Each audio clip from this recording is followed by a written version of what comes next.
तो भाई आज हम लोग करने जा रहे हैं, मतलब देखने जा रहे हैं ऑनलाइन फ्रेंड, मतलब माय फर्स्ट एवरी ट्रिप ना। तो फिर भाई मैंने नोटो टाइप को सब्सक्राइब कर रखा है, आप भी कर दीजिए। चलो मैं चालू कर देता हूँ। तो आज से कुछ समय पहले, मतलब 1 साल पहले, मैं और मेरे ऑनलाइन दोस्त रोज की तरह किसी फालतू चीज पे आर्ग्यूमेंट कर रहे होते हैं कि क्यों हाथी कूद नहीं सकते, और कैसे अगर तुम कंबल से पैर बाहर निकाल के सोते हो तो कोई मॉन्स्टर या चूड़ैल आके तुम्हें कच्चा चबा जाएगी, पर अगर तुम पैर अंदर कर... मतलब चद्दर में हमारी एक ऐसी शील्ड है जिसमें अगर भूत, प्रेत, आत्मा, मॉन्स्टर कुछ भी आ जाए, कुछ भी बिगाड़ नहीं सकता तुम्हारा। मतलब हम लोग अगर ठंडी भी हो जाए ना या फिर गर्मी भी हो जाए, हम लोग कंबल ओढ़ के सोते हैं। भाई ये बहुत फनी है, आगे का देखना बहुत फनी है। के सोते हो तो तुम्हारा कोई कुछ नहीं करेगा। फिर पैर अंदर कर लिया। तू अगली बार मैं बताता हूँ तुझे, चैन से सोएगा ना अब तू। ले तेरा लाइट ऑन कर दिया, अब ठंड में बिस्तर से उठना पड़ेगा।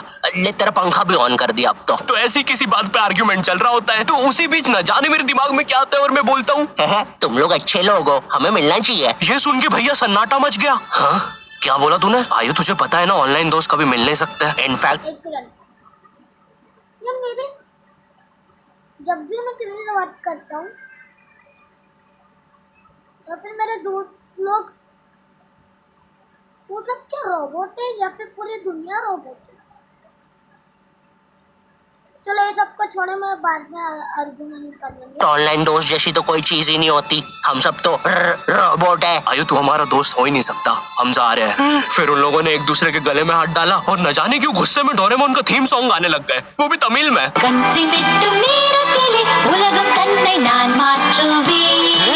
क्या? अब नहीं, ऐसा कुछ नहीं हुआ था। सॉरी गाइस, कुछ महीनों से जिंदगी थोड़ी सही नहीं चल रही है, इसलिए ऐसे जोक्स आ जाते हैं कभी कभार। खैर सरप्राइजिंगली मेरे ऑनलाइन दोस्तों ने मेरी मिलने वाली बात को सीरियसली लिया, और इसी तरह हमारी Mumbai to Goa trip plan होती है, जो कि दिसंबर में थी। तो अब फास्ट फॉरवर्ड करते हैं सीधा दिसंबर तक ट्रिप का टाइम। तो अब कुछ रीजन की वजह से मुझे मुंबई प्लेन की जगह ट्रेन से जाना पड़ता है। नहीं, मैं एयरपोर्ट पे फटाका लगाता हुआ नहीं पकड़ाया था, थे कुछ रीजंस, ठीक है सच में थे। तो मैं रात में ट्रेन में बैठता हूँ और सुबह में मुंबई पहुंच जाता हूँ। अब जो मुंबई पहली बार आता है ना, वो ना अलग अलग चीजों को देख के चौंकता है, जैसे वड्डी वड्डी बिल्डिंग्स, वड्डे वड्डे सुपरस्टार्स। और इधर मैं जैसे ही मुंबई के स्टेशन पे उतरा, ओ बहन की एलिवेटर।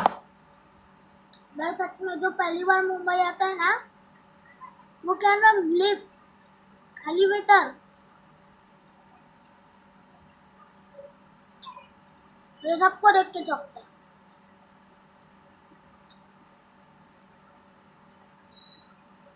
आप लोग सोचेंगे कि मैं क्या चाह रहा हूँ, चॉकलेट।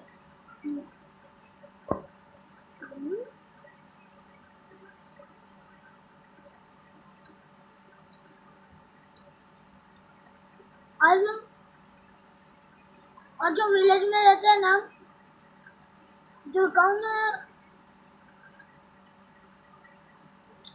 गांव में रहते हैं ना, वहाँ पे ये सब नहीं रहता, बस सीढ़ी, लंबा भी, यही होता है स्टेशन पे। वो भी भाई साहब उसको एस्केलेटर बोलते हैं। एलिवेटर मतलब आंखों पे भरोसा ही नहीं हो रहा है। मैंने मम्मी को फोटो खींच के भेजी, मम्मी एलिवेटर, वो भी स्टेशन पे। भाई साहब एस्केलेटर होता है। देखो ये हमारे स्टेशन पे नहीं होते हैं, हमें पूरा ब्रिज पैरों से चढ़ना पड़ता है। और मेरे गांव के ब्रिज पता है बादलों में होते हैं। वो ब्रिज को इतनी ऊपर होने की जरूरत भी नहीं है, उसको किसी इंजीनियर ने भी नहीं बनाया है। ये गाँव के लोगों ने मस्ती मस्ती में उसको इतनी ऊपर तक बना के आ गए हैं। अब वो स्टेशन का ब्रिज ना आउटर स्पेस तक पहुंच चुका है। साला कुली लेके भी जाओगे ना तो थोड़ा ऊपर जाके तुम्हारी कुली को भी कुली करना पड़ जाएगा।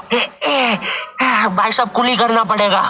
अरे किया तो है तुम्हें? अरे आपको नहीं, मुझे कुली करना पड़ेगा। रुको, कुली। हाँ जी भैया, इन्हें ऊपर तक छोड़िया हो यार। अरे पागल हो क्या मियाँ, ऊपर तक जाना है तो स्पेस सूट किधर है तुम्हारा? और ऑक्सीजन सिलेंडर लेके आए कि नहीं? ऊपर ऑक्सीजन बहुत कम है, हम लोग क्या बहुत ऊपर खड़े हैं मियाँ। देखो यहाँ से वो माउंट एवरेस्ट भी दिखता है। देखो आज की रात तो हमें ये सीढ़ियों पे ही सो के गुजारनी पड़ेगी। ऊपर पता नहीं कहाँ के खूंखार जानवर घूमते हैं। और सबसे जरूरी बात, हम लोगों के बीच में मैं सोऊंगा। मुझे मुंबई से अपने स्टेशन जाने में 10 घंटे लगते हैं, और फिर अपने ही शहर के स्टेशन से घर जाने में 6.25 महीने। अब तुम बोलोगे नॉट योर टाइप, तो बहुत ही विलेज पीपल है। हाँ तो ठीक है, हूँ मैं, नहीं होते हमारे यहाँ पे। एक्सलरेशन। भाई उसको एस्केलेटर वीडियो को आगे बढ़ाते हैं। मुंबई जाने से पहले मुझे ऐसा लगा था कि वहाँ पे सब लोग मचाएंगे, एड़े चाले सीधे चाले इस तरीके से बात करते होंगे। तो मैं भी ना फुल रेडी था। मैं स्टेशन से बाहर निकला और एक ऑटो रोका। तो सबसे पहले तो मैंने अपनी ट्रेन में खरीदी हुई 24 कैरेट आइस डायमंड चेन आगे करी। मैंने 20 रुपए में खरीदी थी, आगे अपना टाइम आएगा भी लिखा था, क्योंकि मुंबई में थे यार, थोड़ी अमीरी दिखनी चाहिए। कौन है अंबानी, है किधर रहता है, वो है क्या उसके पास ये? तो वो ऑटो वाला पूछता है किधर जाओगे? इधर मैं फुल मुंबई के स्वैग में। क्या बोलते ऑटो वाले चाचा, अंधेरी चलोगे क्या? चलो ना, मचाते ना अंधेरी में चल के। अंधेरी में तुम उजाला लेके आओ। ऑटो में क्यों बैठे हो? लैम्बोर्गिनी लाओ। ये अंधेरी में वो उसको नंगा करके ना मुझे नहीं दिखा रहे और थूक मार रहे। वाह चलो वीडियो चलो। तुम आओ। क्यों चाचा? अरे मादर है, कड़कती धूप में मुजरा दिखा रहे मेरे को। अभी भी ज्यादा दूर नहीं गए, ऑटो से चीप सकता हूँ। हम लोग हमारे मुंबई के अपार्टमेंट आ जाते हैं, वहाँ पर थोड़ा सा रेस्ट करते हैं, क्योंकि स्टेशन से अपार्टमेंट तक तो हम भगते भगते आए थे। वो ऑटो वाला पीछे पड़ा था ना। क्यों पीछे पड़े हो हमारे? जाओ ना। नहीं मजाक कर रहा हूँ। 700 रुपए की टैक्सी करनी पड़ी थी अपार्टमेंट तक। 700 रुपए की। 700 रुपए पता भी है कितने होते हैं? 700 रुपए में पता है तुम मुंबई में क्या क्या कर सकते हो? तुम कर सकते हो 700 रुपए में तुम 700 रुपए में वापस उसी टैक्सी में बैठ के स्टेशन जा सकते हो। भाई साहब मैंने 750 कर लिया है रेट। कितने महंगी है मुंबई। तो मैं और मेरा दोस्त डेस्क, हम लोग हमारे बाकी 2 दोस्त से पहले आ गए थे। तो अब हमारे पास कुछ करने के लिए नहीं था। तभी मुझे मेरी एक फीमेल फ्रेंड ने मॉल में मिलने बुला लिया। तो हम लोग जाते हैं मिलने, वापस 700 लगा के। ये मुंबई भी ना। तो मेरी दोस्त ने ना मुझे एक मूवी देखने बुलाया था, अवतार। मूवी में ज्यादा कुछ खास था नहीं। कुछ नीले लोग नंगे होके पानी में भाग रहे होते हैं रोबोट मशीन से बच के। ये मूवी मैंने 3D में देखी थी। ज्यादा कुछ चेंज नहीं हुआ, अब बस वो नंगे लोग मेरे साइड से निकल के भाग रहे थे। हम ये जंग जीत के रहेंगे। सर वो सब तो ठीक है, वो आदमी कौन है? अरे वो हमारी मूवी देख रहा है 3D में। उसे तो मजा ही आ जाएगा जब हम सब नंगे होकर उसके सामने से भागेंगे। मेरी बात सुनो सब लोग, हम लोग उसके बहुत पास से भागेंगे, लेकिन उसे टच नहीं करेंगे। जिमी मैंने तो अपने हाथ भी गीले कर लिए सुसु से। जैसे ही मैं नंगा होकर उसके पास से भागूंगा, अपने हाथ उस पर लपलपा दूंगा। चीटों से उसे लगेगा मूवी और रियल है। मेरी जिस फ्रेंड ने मुझे मॉल में बुलाया था, उस दिन उसका बर्थडे था और मैं इधर बेशरम बेहया खाली हाथ गया था, बिल्कुल उस लेंडू बच्चे की तरह जो बर्थडे पार्टी। हाँ सच में वही जिनको बुलाया नहीं जाता है ना, लेकिन दोस्त है, उन लोग खुद आ जाते हैं और नमकीन बिस्किट दे दो उन लोग को, फालतू का फुकट का नमकीन बिस्किट दे दो, वो उन लोग के लिए अच्छा है। खा के बट लेते सीधा, केक वेक भी खा लेते, सब कुछ फिनिश करके चले आते। तो सॉरी गाइस, ये अंधेरा हो रहा है।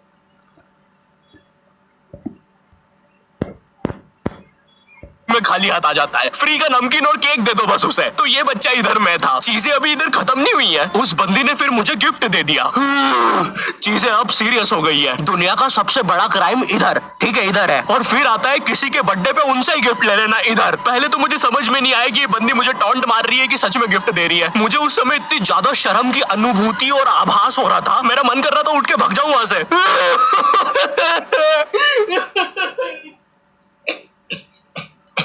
अरे वो बाहर बहुत गर्मी है ना, इसलिए मैंने सोचा स्प्राइट पी लूं आके। और पेरी पेरी फ्राइज भी मेरे फेवरेट है। देखो अगर उस टाइम में चाहता तो अपने पीछे वाली जेब से बटवा निकाल के एक 50 का करारा नोट और 1 रुपया लगा के बड्डा लिफाफा बना के उसे दे देता। लेकिन मैं कोई 80 साल का दादाजी नहीं हूँ और वो भी मेरी पोती नहीं है, तो अब मैं कुछ कर नहीं सकता था। इसलिए मैंने बेशर्मों की तरह उसका गिफ्ट ले लिया और कमियां भी निकाल रहा हूँ। घड़ी तो अच्छी लाई हो तुम, लेकिन फास्ट ट्रैक की लाती तो अच्छी है घड़ी। इस ट्रिप पर ना हमारे बहुत ज्यादा पैसे खर्च हो गए थे, इतने कि मैं अपने बेसमेंट वाले बच्चों को खाना तक नहीं खिला पा रहा हूँ। चुप रहो, मैंने कहा ना नहीं मिलेगा खाना। आप पैसे के लिए India's number 1 opinion trading app promo पे क्यों नहीं जाते? हाँ आप बस यहाँ पे जानकारी। हमने मुंबई की फेमस जगह, अरे वहीं जहाँ सब लोग जाते हैं घूमने के लिए, वहाँ घूमना स्टार्ट कर दिया। लेकिन जब तुम तुम्हारे दोस्तों के साथ रहते हो तुम्हारे दिमाग में मस्ती रहती है। तो एक मॉल में हमें एक सांड वाला झूला दिखता है। अब उसे देख के एक 21 साल का मैच्योर आदमी क्या करता, पापा बहुत बीमार है, बहन की भी शादी करवानी है, मुझे लगता है सांडू मैं तुम पे घूमी घूमी करने के लिए थोड़ा बड़ा हो चुका हूँ। लेकिन मेरे 21 साल के दोस्त ने क्या किया, घूमी घूमी। अब यहाँ एक सांड को दूसरे सांड पे चढ़ता हुआ देख हमें भी मस्ती छूटी। हम भी भाग के वो झूले के पास, भैया और तेज चलाओ, भैया और तेज, भैया और चलाओ तेज। मैं मुंबई में एंग्री प्रास से भी मिला था। उन्होंने मुझे अपनी बिल्ली से खेलने दिया था और अपना मास्क भी पहनने दिया था। अच्छा चलो मास्क मैंने बिना पूछे पहन लिया था, कैमरा फुटेज में तो आ ही गया हूँ मैं वहाँ पर अपने मैनेजर सौरभ भैया से भी मिला था। हम लोग मुंबई में लास्ट में जुहू बीच पर गए थे। वहाँ पर सब कुछ बढ़िया था, ठंडी ठंडी हवाएं चल रही थी, सब कुछ बढ़िया था। लेकिन फिर आसमान में कहीं से उड़ने वाली बंदर प्रजाति छा गई। ये बंदर प्रजाति फुग्गे की बनी थी। मेरा नाम है बुबली बंदर, मैं इंसानियत पे कब्जा करने आया हूँ, तो चुपचाप अपने कुछ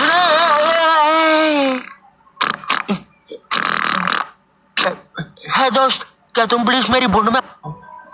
मुंबई की बात, हम जमीन के अंदर से लोग बाहर आ रहे थे या अंदर जा रहे थे। कोई मुझे बताएगा ये क्या हो रहा है यहाँ पे। गोवा में तुम ऐसे बीच पे राइड्स वगैरह कर सकते हो, जैसे जेट स्की। इसमें ना तुम्हें आगे टंकी पे बिठा लेंगे बच्चे की तरह और पानी का एक चक्कर काट के वापस ले आएंगे।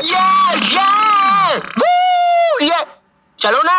अरे हो गया भैया। अरे हम तो किनारे से ही वापस आ गए। इसके बाद आती है कुछ जानलेवा राइड्स, डेंजर राइड, जिसमें तुम्हें बोट से समुद्र के बीचों बीच ले जाएंगे और पतंगा बना के उड़ा देंगे। एक और चीज रहती है, जब तुम समुद्र के बीचों बीच पहुंचते हो ना, तो वो बोट वाला तुमसे पूछते हैं कि तुम्हें पानी में जाना है क्या। तो अब यहाँ पे जिसको तैरना नहीं आता है वो तो कुछ नहीं बोलेगा। लेकिन उस समय मेरे दिमाग में पता नहीं क्या चल रहा था कि मुझे पूरे गोवा के एक्सपीरियंस लेने हैं। मुझे तैरना नहीं आता है, मैं उतर गया समुद्र में। शुरुआत के 2.25 सेकंड तो कुछ भी नहीं हुआ, फिर पानी मुझे नीचे खींचने लगता है। ये तो कुछ भी नहीं, अब मैं बोट से भी दूर जा रहा हूँ धीरे धीरे।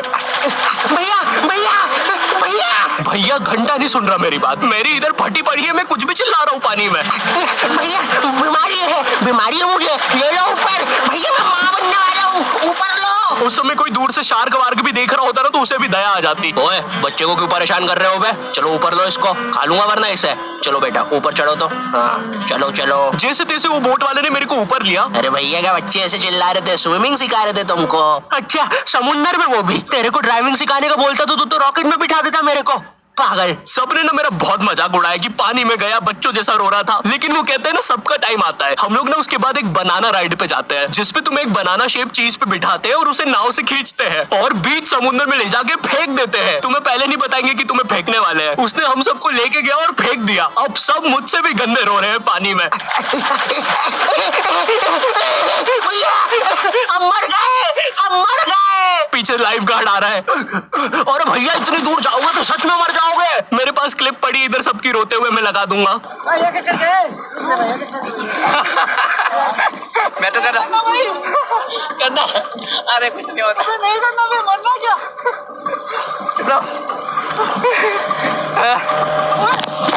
नहीं करना भाई।